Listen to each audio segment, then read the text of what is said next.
The full 6-year plan for Assassin's Creed has leaked. Tom Henderson put up this article. I will leave a link to it in the video description, of course, so you can check it out yourself. We will go over it together. I will share my take. I will also do a main channel video later on. But wanted to quickly give my reaction. And also some things seem to have changed versus what they told us during the Assassin's Creed Showcase in 2022, where they for the first time talked about Assassin's Creed Red, Hexe, etc. So, exclusive. Further details on the Assassin's Creed roadmap and what games to expect.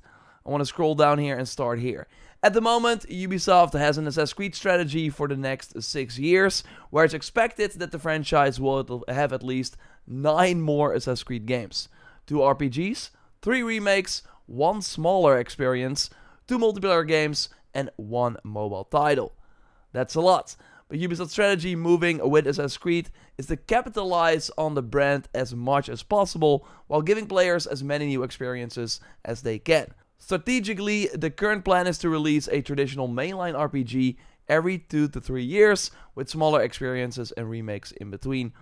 So that's very interesting. Basically, they are going to do what they did with Origins, Odyssey, and Valhalla, but have way more stuff going on in between. I think a pretty solid tactic because, as we saw with Shadows, people still like these RPGs, and yeah, I personally prefer these over the older titles too. But I do think it's kind of interesting that they are not really, doing something with what they learned from Mirage. Like, Mirage showed, even if you, give a team a way more limited budget and development time, they can make, a more traditional Assassin's Creed game that sells well. It's kind of crazy that in this 6-year roadmap, they don't have a more traditional Assassin's Creed game like that planned, from the looks of it. So let's continue. At the time of writing, this is what the Assassin's Creed roadmap currently looks like. I've refrained from putting exact dates as the Shadows delay has altered the release dates, but generally speaking, they are in order of release. I will of course give my take on when I think these release dates will probably be. So let's start with Jade. It's an Assassin's Creed game set in China and supposed to be the next Assassin's Creed game to release. This is the mobile game, said it many times. It was playable in 2023. I even played it at Gamescom as well. Felt already close to being done. Seems like Tencent put some developers on other projects, but now that they are way more invested in Assassin's Creed, they now get 25% of all the profit from Assassin's Creed moving forward, because they of course made this huge investment in Ubisoft for the new subsidiary. Seems like that makes this game finally, they're finally going back to releasing it. It's of course the mobile game, and yeah, I'm looking forward to it. It should be really an Odyssey 2, but on your phone. We'll share more if we ever learn more, but I would not be surprised if we at one point hear more about it and then it launches very quickly after that.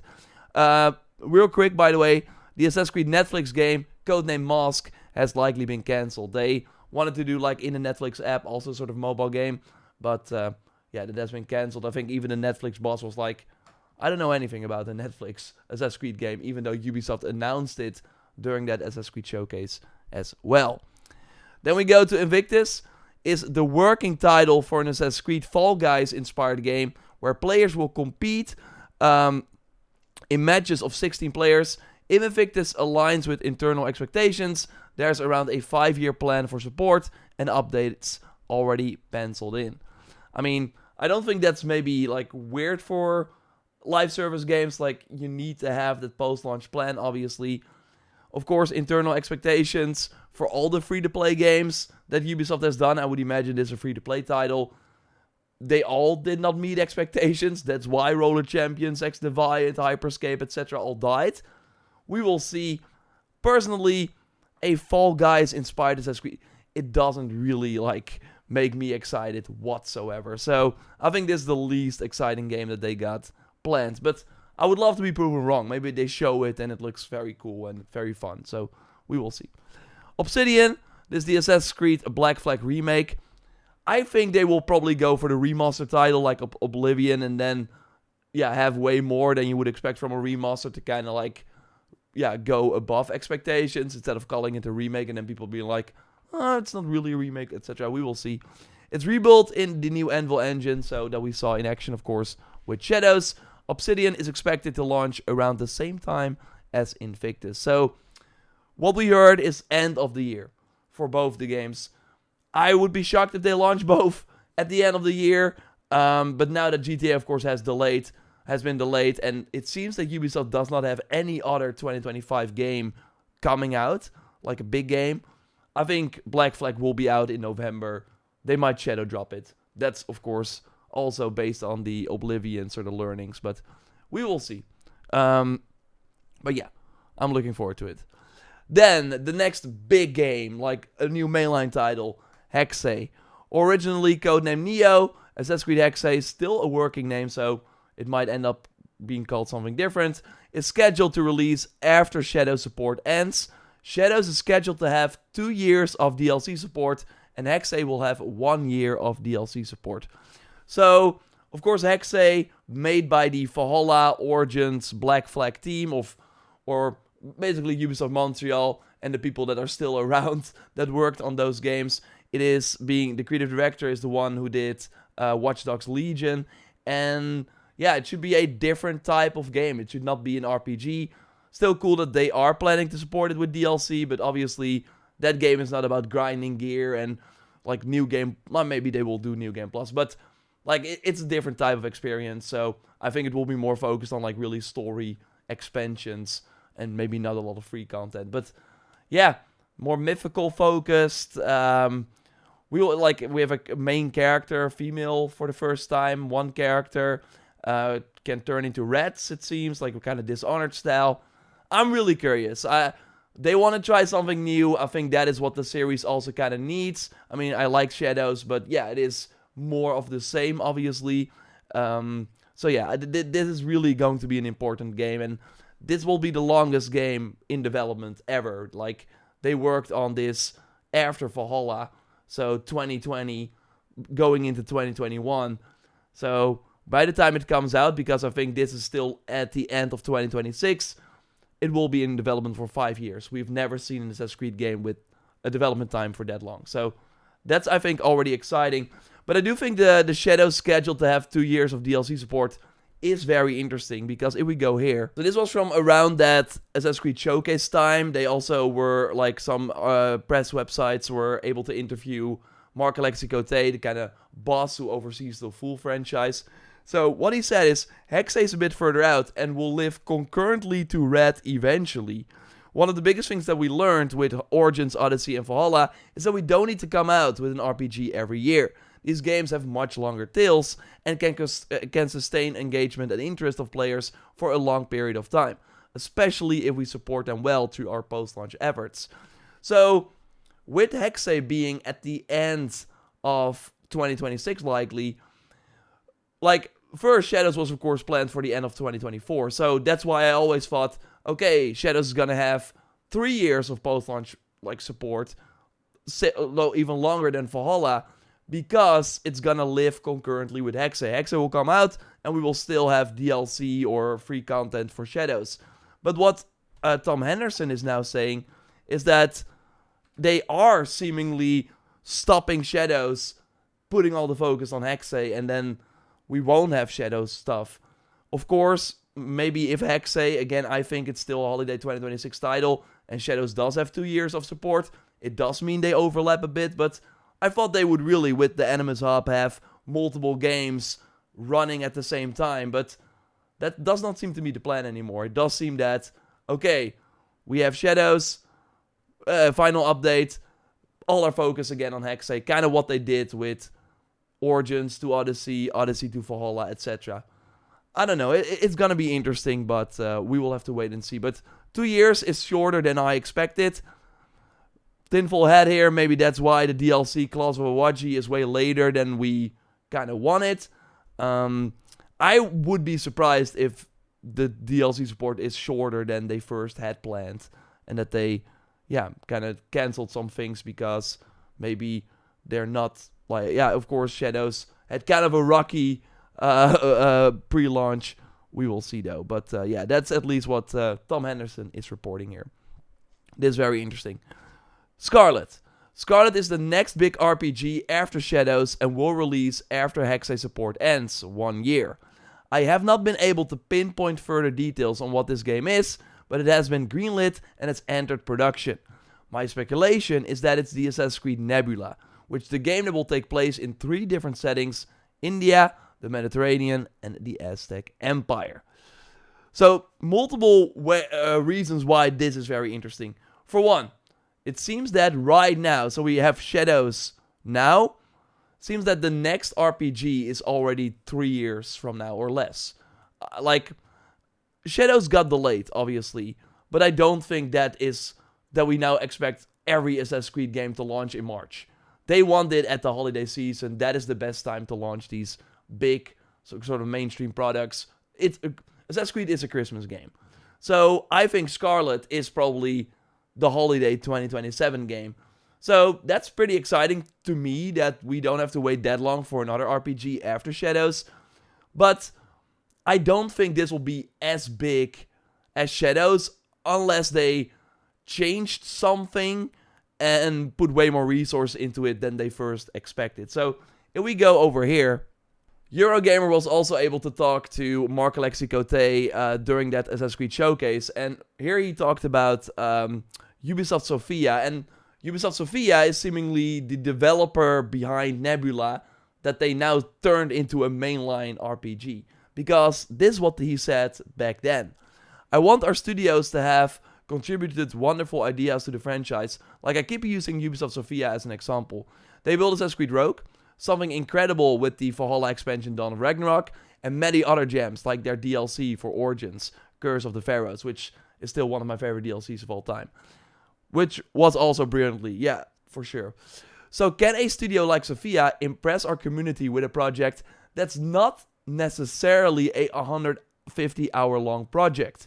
Because when we build 150-hour-long projects or products, there's so much that rests on it commercially that the stakes are very high. Basically, they put a lot of budget into it to make it as long, so that it has to sell a certain amount, like Shadows. Having Infinity will allow for more diversity in both the periods that we choose to feature and the gameplay that these games choose to have. So basically, I think it's cool that Sofia gets the thumbs up and is able to seemingly make a bigger game than what they did before. Obviously, Rogue was already a kind of big game for them, but yeah, now getting to make an RPG. But again, he's saying, okay, it would be cool if we can have other studios make something smaller that doesn't have to sell 10 million units for us to be happy about it. But them now making Nebula that big holiday 2027 RPG does make me think that something has changed and that they are putting more into it. Kind of what they did with Mirage. That was first of all Valhalla DLC, and now they're like, damn, we need something in 2023. We don't have a lot of else. What do we got? Okay, why don't you make Mirage into a big game? Okay, let's go for it. I would not be surprised if that is what is happening here too. And that also makes me think about this. Again, more things that I think have changed. So what they said also in 2022, the team behind Red, Ubisoft Quebec, will spearhead the RPG track and make sure it evolves and improves over time, while the team behind Hexe, Ubisoft Montreal, will focus on a track that feels fresh and different.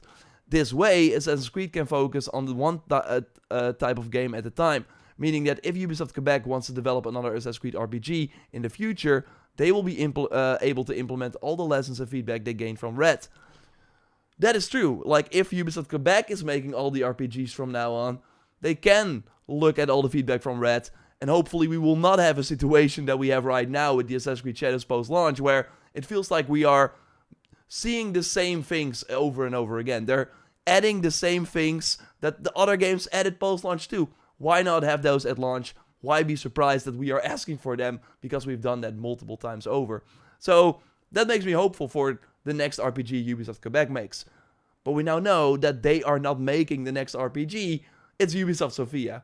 So I really hope they have big meetings and that the knowledge from Shadows is able to be transferred to Scarlet, to this RPG Assassin's Creed Nebula, that Sophia is making, because otherwise we're back. We're back to, okay, Origins comes out, it has all these cool things. Odyssey launched a year later, so it cannot really learn from Origins. So, and then Valhalla has been made by Montreal again. It did not work. So I'm really curious to see how that happens. And again, Quebec might spearhead the RPG track, but seemingly they're not the only ones making the RPG games anymore. So let's move on. Stardust is the Ubisoft's second remake in development and will enter production following Obsidian's release. It's currently unclear on what the remake is. Overall, though, it is interesting to me because, of course, we will hit the 20th anniversary of Assassin's Creed at the end of 2027. My thought was always like, that is the time to launch the AC1 remake, right? Pure nostalgia, 20 years. If they are saying that it's like entering production after the Obsidian launch, so at the end of 2025 they will start development on this remake, okay, sure, that would put it maybe at the end of 2027, like 2 years for a remake. I guess it's possible, but yeah, we will have to wait and see. It seems like that RPG is coming before it. So, interesting. We don't know what the remake is. I would be shocked if it's not AC1. But yeah, they're doing Black Flag first. So, they're already like kind of picking and choosing. And I think Black Flag is a great choice, of course. But yeah, it's very interesting. Let me, of course, know what remake you hope they do. Of course, the Ezio games would be awesome too, but do you put them all in one game? Probably not, right? You would remake 2 and then maybe the year after. We will see. Emerald will be launched shortly after Stardust, within a couple of months. That's very specific. So yeah, that can of course change. But this will be another multiplayer title with at least a 5-year plan if the game releases and meets the eternal expectations. This could be the PvE game, previously under the codename Raid, or the other multiplayer game under the codename Echoes. So Raid was, I think, by Ubisoft Chengdu, or Chengdu, if I'm not mistaken. So this is like a co-op RPG game. I think it sounds pretty cool. So then we are in 2028, I think, by the time that they are planning this. Would be enough time, because they started working on it, I think, last year already. Echoes was like using the Ubisoft... they had like a new technology where you could have like a few hundred people on one map, and Ubisoft could change things on the fly. It was like a new type of technology, and Echoes would build on that. I think this game is Raid and not Echoes. Echoes seemed like more a cool idea, but way more just on paper, while I can see a full-on co-op multiplayer Assassin's Creed work really well, and I think that's way more exciting than a Fall Guys game that we are getting first. But we will have to wait and see. And then RPG 3 currently does not have an assigned codename, developer, or team, but it is penciled in to release after Scarlet's 2-year of support. So again, Scarlet comes out probably at the end of 2027, something around that time. They do 2 years of support. Again, that's like, it was first seemingly planned as a smaller RPG. I think they really are going hard on it and making it bigger, similar to Shadows, and giving it the 2 years of support kind of proves that. But yeah, then RPG 3, it's gonna be the Shadows team making that, right? And I think being then in 2029, that gives them 5 years or 4.5 years of development time, similar to Shadows. I think that makes sense. So I would say end of 2029, the new RPG from the Quebec team. And yeah, really curious what they will do. I hope they will surprise us with the setting. And I think they probably will. But yeah, it seems like some people are still working on the Shadows post-launch. They, of course, maybe got a co-op mode, a multiplayer mode, dropping during that 2-year post-launch plan. And I think a small team that will evolve over the years will be already on this RPG 3. And I can't wait. That's exciting. And then also Remake 3. So, yeah, they currently doesn't have an assigned codename, developer, or game, but will be a remake that will release approximately 1 year after the RPG release. So that is kind of the plan, right? Release an RPG, year after that, the remake. You got your other stuff coming, and then 2 years after the RPG, you got a new RPG, or 2 years. Or actually, like, that is interesting because 2029 is the RPG 3. At the end, if the calculations are right, of course. But then Montreal after Hexe is gonna make another game, so that is probably what will happen 2 years after RPG 3. So then, yeah, in 2029 you have RPG 3, 2030 you have another remake, 2031 you have whatever Montreal worked on. They got 5 years to work on that if Hexe comes out at the end of 2026. They got like something big every year. That's the plan, and we will see how it goes. It can be assumed if Ubisoft finds the Remake multiplayer game launch synergy successful around this time that another multiplayer game will also release, but currently that's not planned as we're now in 2030, 2031 at this point. Crazy. Let me know, of course, what you think. Again, I will do a main video, way more concise. These are my thoughts as I'm reading it with you, and yeah. Curious to hear your takes, of course. Look, I don't think that launching more games is in particular bad.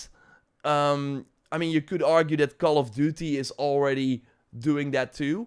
They are also multiple games, but in one package. You have people who like the zombie mode, people who like the Warzone, people who like the campaign, people who like the traditional multiplayer. Those are 4 different experiences, and then you have Warzone Mobile, 5 different experiences. They have like Call of Duty mode, 6 different experiences living concurrently with each other, and it's working for them. So why can that not happen for Assassin's Creed? It's just important that they make quality products, and what I really hope for finally, and that's kind of where I'm kind of bummed out overall with what we're now seeing with the Shadows post-launch, is that they finally take the learnings from the past and implement them, because I think that can save a lot of time, and that way they can focus on, yeah, really instantly delivering what I think is necessary to make these RPGs successful. Because I think right now, Shadows launched, it was great, but I think the playtime in some way has dropped, and maybe more significantly than Odyssey and Valhalla. So I'm curious to see if they can sustain that, and if they can like make people excited during this 2-year plan, similar to what they did with the previous game. So that's, I think, they still got a lot of work to do. And where does the Animus hub fit into all this? But yeah, it's gonna be interesting. Again, let me know what you think. I've talked for way too long. Goodbye.